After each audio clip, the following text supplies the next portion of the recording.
নির্বাচনের সময় বিকল্প সরকার গঠনের প্রস্তাব দিয়েছেন জাতীয় পার্টির চেয়ারম্যান জি.এম. কাদের। বলেন সেটা তত্ত্বাবধায়ক বা জাতীয় সরকার যে কোনো নামে হতে পারে, প্রয়োজন হলে সংবিধান সংশোধনও করা যেতে পারে।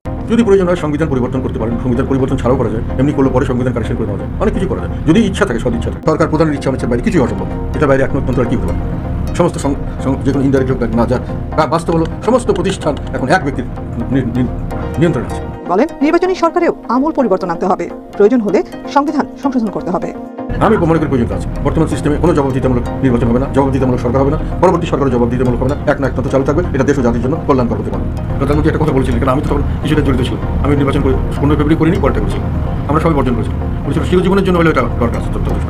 যদি প্রয়োজন হয় সংবিধান পরিবর্তন করতে পারেন, সংবিধান পরিবর্তন ছাড়াও করা যায়, এমনি করলে পরে সংবিধান কারেকশন করে দেওয়া যায়, অনেক কিছু করা যায় যদি ইচ্ছা থাকে, সদ ইচ্ছা থাকে। নিরপেক্ষ অবাধ সুষ্ঠু নির্বাচন করার জন্য বর্তমান সরকারের অধীনে হবে। এখন কিভাবে হবে সেটা আলোচনার সাপেক্ষে ঠিক করা যেতে পারে। জাতীয় সরকার দুরকম পার্সপেক্টিভ হতে পারে, একটা অল পার্টি, একটা নন পার্টি। কেউ পার্টির না এরকম হতে পারে, আবার সব দলের থেকে আসতে পারে। আমি প্রধান হওয়ার জন্য বা কিছু হওয়ার জন্য ব্যস্ত নই। আমাকে কোনো দায়িত্ব যদি কেউ দেয়, আমি দায়িত্ব পালন করার চেষ্টা করি।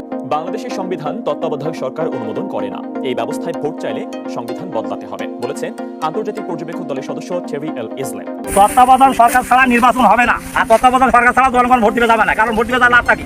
ভোট তো চাইতে যাইতে ভোট হয়ে যায়, ভোট দিয়ে লাভ আছে? ভোট উঠে গেছে, এখন ভোট দিবে কেন? আপনার ভোট হয়ে গেছে, ঘুরি আসি। আর যাকে ভোট দেবো তাকে তো ভোট দিয়ে যদি বোঝাই করি, দেখা যাচ্ছে 500 আর সংখ্যার বোঝাই হয়ে গেছে। এই এক ভোট পাইলেও পাস, তাহলে আমরা ভোট কিভাবে দিই? এখন বিরোধী মতের যারা, তারা বলতেছে যে তত্ত্বাবধায়ক সরকারের অধীনে নির্বাচন হোক। সরকার বলতেছে না, সংবিধান অনুযায়ী আমাদের অধীনে নির্বাচন হবে। আপনি কোনটা? ওরা কথা নয়, ওরা হবে না। ক্ষমতা থাকতে হবে, তত্ত্বাবধায়ক সরকার দিতে হবে, তারপরে নির্বাচন হবে। নির্বাচনে যাক যাই ভালোবাসতে তাক তাই ভোট দেবে, তাই সরকার হবে। আমাদের কোনো আফসোস নেই।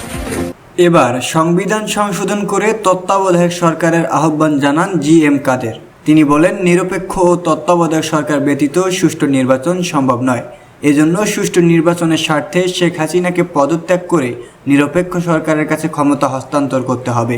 প্রয়োজন হলে সংবিধান সংশোধন করে তত্ত্বাবধায়ক সরকার পুনর্বহালের বিশেষ আহ্বান জানান। নইলে জনগণের মাধ্যমে শেখ হাসিনাকে উপযুক্ত জবাবের ঘোষণা দেন।